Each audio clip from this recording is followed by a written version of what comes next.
Good morning. It looks like I am live. And let me tell you something. I am glad to be back. I was first down for the count for a little. By the way, my name is Manny Wolfe. I guess I just assume that everybody knows that by now. Not always the case. So don't forget to introduce yourself. Things we learned in kindergarten that still serve us to this day. Let's see here. Show comments. No, I don't want to show that. Or do I? Oh, that's not so bad. It doesn't. No, I don't want to show that. Okay. Sorry. Just thinking out loud. First, I was undergoing the effects of some dental surgery, and it was making it very difficult for me to talk. And it seemed like, in reality, it was about a week or so that I was sort of in and out of being able to do live streams, but man, it seemed like a month. It seemed like so long. And now I am back. However, I do have to go for more dental work next week. So we'll see what happens. Hey, Glow. Hey, Amy. But anyway, I'm here with you now. And I'm coming off of an event that I went to, including speaking at. And so I went out to an event called the Habitude Warrior Conference. I suppose I should hashtag that. Habitude Warrior. There we go. For my friend Eric Swanson. And I will tag Eric as well. Or I don't know if it tags him or not, but anyway. So I went to speak at this event, and it was a really nice, by the way, great event. Definitely recommend you go. We'll be coming to the OC, which is Orange County, California, end of next month, January, February, March, April, end of April. And it was wonderful. It was really, really wonderful. And among the other things that I got to do there and got to learn there and got reminded of there was, a lot of the speakers came on and they told their inspirational stories. And I will admit that I've been guilty of perhaps being a little jaded because I work in the realm of people's inspirational stories. And it was nice to see people share their inspirational stories with, I think we probably had about, if I had to guess, I'd say 250 people in the room. So it was really nice to see people share their inspirational stories with an audience who isn't possibly as jaded as I am. Hi, Charlene. Let's see, who else do we have? Hi, Sevda. So it was really wonderful to hear some powerful stories of overcoming and transformation, which leads me to the mindset piece that I'm going to talk about, by the way.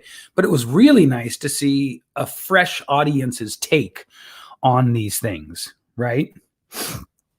And to see how an audience full of people who don't work in the world of speaking and storytelling and helping speakers reacted to these powerful stories of overcoming. It was just really nice. But one of the things that kept coming to me was, the mindset piece. It seems as though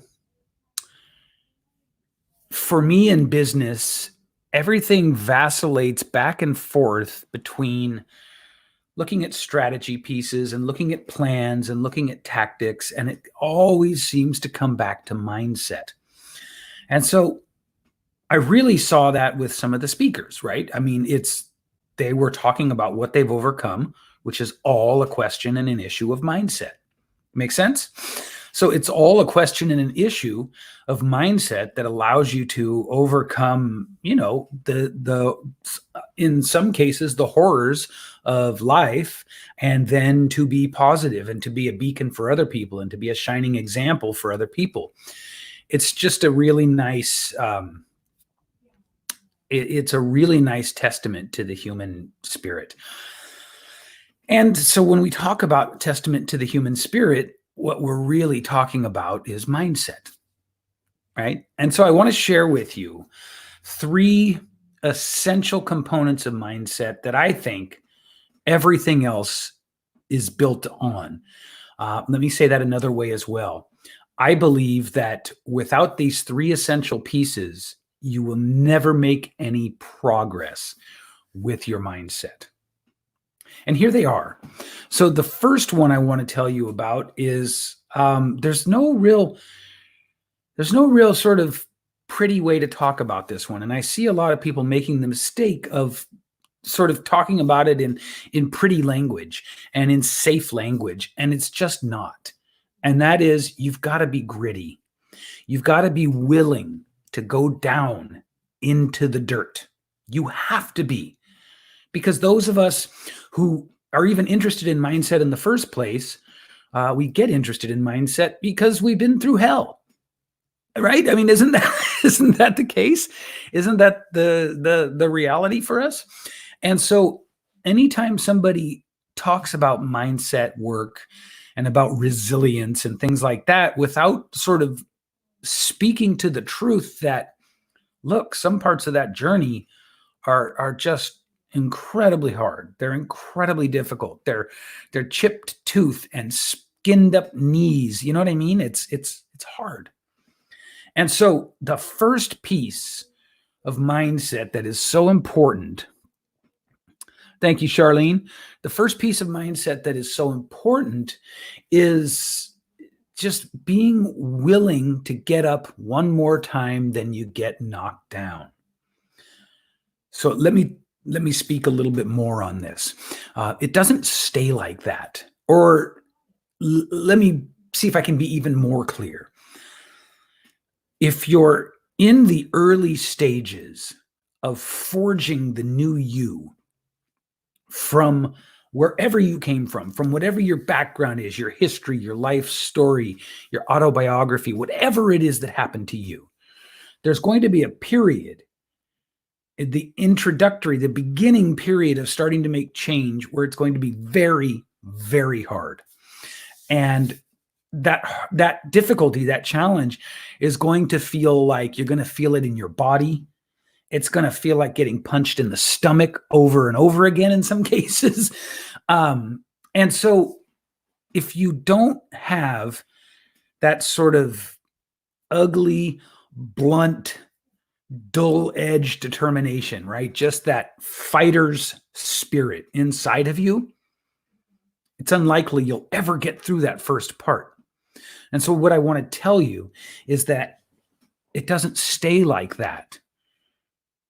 The whole journey of development, the whole journey of improving your mindset doesn't stay like the beginning is. The beginning can be very, very brutal. And I don't hear people giving this enough honest awareness. I don't hear people just telling this part like it is. You know, I struggled with self-sabotage and self-defeating beliefs that I couldn't even identify them for literally decades. For literally decades, I would shoot myself in the foot, metaphorically speaking. I would do the most insane, damaging, self-destructive things. I'd get a little bit of momentum going and I would just blow it all up. I would get, like perhaps I'd meet a really nice girl and it was like too good. And so I'd go and I'd do something just incredibly stupid and just destroy the whole thing. And it took a lot of painful self-discovery to understand why I kept doing that and then kept giving myself completely to women that were bad for me. So anytime a woman was good for me, I would sabotage it. Anytime I'd find one that was bad for me, though, hey, I love that. And it was brutally hard to unearth the mechanisms inside of me that led to that behavior. Now, it's not brutally hard anymore. Do you see what I'm saying? So in the beginning, you have to think of it like a bare knuckle fight. You really do. It's you against whatever it is. And so when we understand this, when we accept this, guess what we get to do? We get to avoid what's called spiritual bypassing, where we take big fancy spiritual terms and we put band-aids on things that are unresolved because we've learned how to say stuff like, oh, anything that you see in me is a reflection of the shadow within you, and blah blah blah blah blah. Right? That's a bunch of cop out spiritual bypassing horse shit. Own your own shit and understand that the beginning of it is going to be hard. The middle of it's probably going to be hard too. And then it doesn't, how can I put this? You always want to be, this actually, let's segue into the second piece. So in the first piece, you just have to be willing to get up more than you fall, right? You've got to be willing to keep pushing forward. And that's what's really important in the beginning. And again, it's brutally hard sometimes. It's not spiritual feeling. It's not in alignment feeling. It doesn't feel like any of those things you hear people talking about. It feels like a struggle. Why? Because it is a struggle.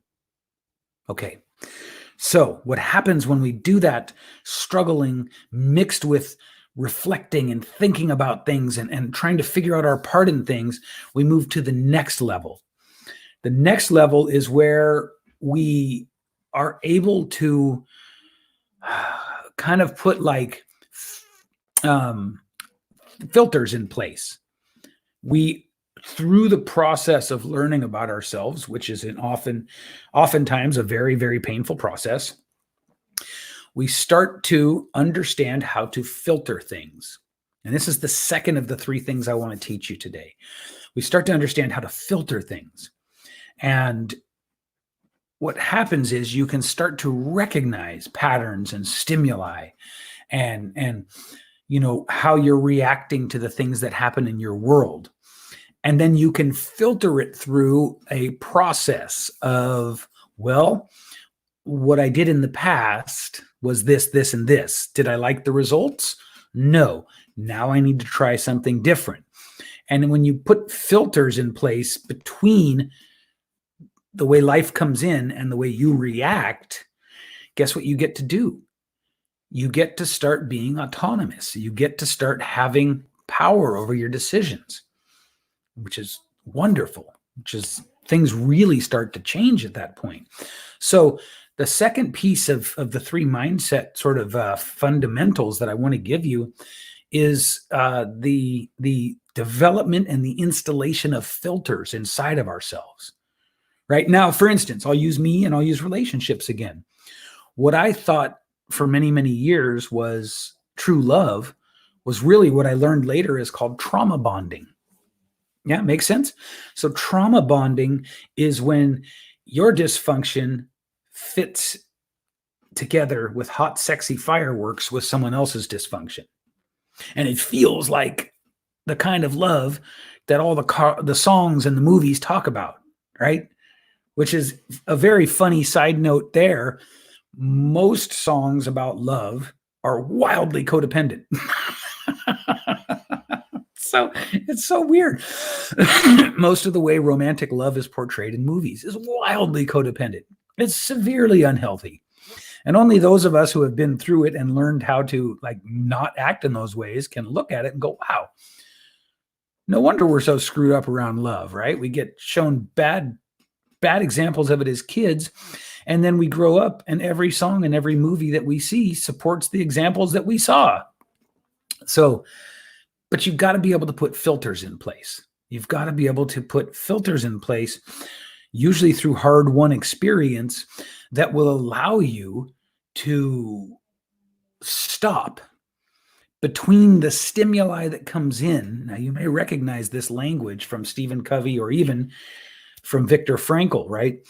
The stimuli that comes in, we have the ability to choose our response to it, but we have to develop that ability. And if we were born into and raised into an environment that was really, really unhealthy, that ability to choose our response it gets very, very, very small, very hard to recognize. But we can build it up little by little through the first part I was telling you about, which is just the kind of the slogging forward, the staying in the fight, the not giving up. We earn the right to sort of develop and install filters into our thinking and our reacting process. This leads me to the third piece. The third piece is mastering the ability to think about our own thinking. Who do we got there? Charlene, thank you. So number 3 is mastering the ability to think about our own thinking. This, by the way, is, for all intents and purposes, what separates us from every other living creature on the planet. We have the ability to think about our thinking. And since we have that ability, we are not motivated and led strictly by instinct, which is a very powerful thing that most of us tend to squander.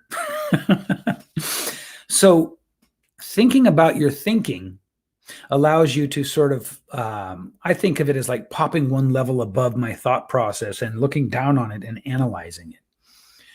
You get the ability after a certain point to not have to react at a gut check emotional level to everything. You can analyze, you can process, you can think. And when you can do those things, you can make different decisions. And really, isn't that, at the end of the day, what any mindset practice is about? Is learning how to make different decisions that fit more with how you see yourself, with your stated objectives for life, with the way you desire to live. Isn't that really what mindset is about? And it was so interesting to be at the conference last weekend, the Habitude Warrior Conference, and to speak there and to hear these inspirational speakers with their stories of overcoming, and from the perspective of a guy who works in that world, who works with speakers and helps speakers to get their stories together and get on stage. You know that I do this. It was really interesting to see that they each of them had these same 3 things in common. They started out completely a victim of their circumstances. They stayed in the fight. They refused to give up. In some cases, they tried to give up. They tried to kill themselves or something, and had a powerful sort of a message, spiritual message. Like one guy, I won't give away too much, he tried to blow his own brains out, and the gun misfired. The gun failed.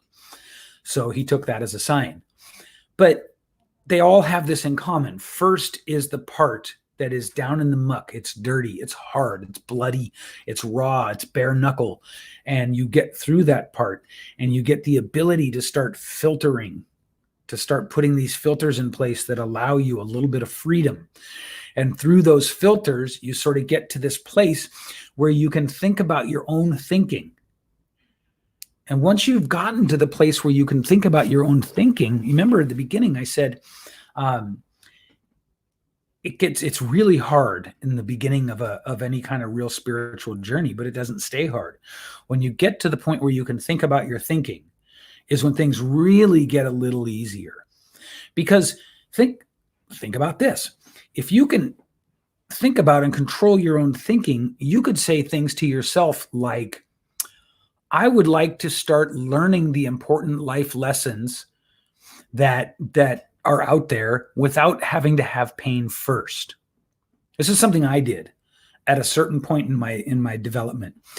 I said, I've noticed that every time I go through an extremely difficult challenge, a brutal challenge, I learn something on the other end of it. And then I said, I noticed that I really value the things I learned. And then I said, I noticed that really valuing the things I learned for many years led me to sort of go headlong into painful, difficult situations and decisions and sort of like bring those into my life. Then I said, I'd like to stop doing that. Like manifesting painful situations, disastrous situations, just for the lesson on the other side. But I'd still like to have the lessons. How do I go about learning powerful lessons without going through the pain first? And that was a profound, life-changing question for me. And the answer to that was profound and life-changing too. And it wasn't an answer like you open a book and there's the answer written there. By the way, what it was it shifted me into being more aware of where lessons were in my surroundings, right? But I couldn't have done this without level 1, which was the bare knuckle, bloody knuckle level. Level 2, which is where I had managed to build some filters for my thinking and started to change my behavior. And level 3, which is where now I could really think about my own thinking and analyze it and change it. And once you can think about your own thinking, you have autonomy. That's it, by the way.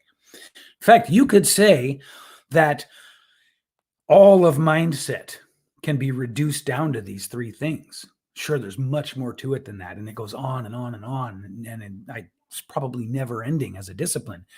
But if you can get these 3 things, the gritty resolve to not give up, the ability to develop healthy filters to run your thoughts and impulses through, and then the ability to think about your own thinking, you can transform your entire life.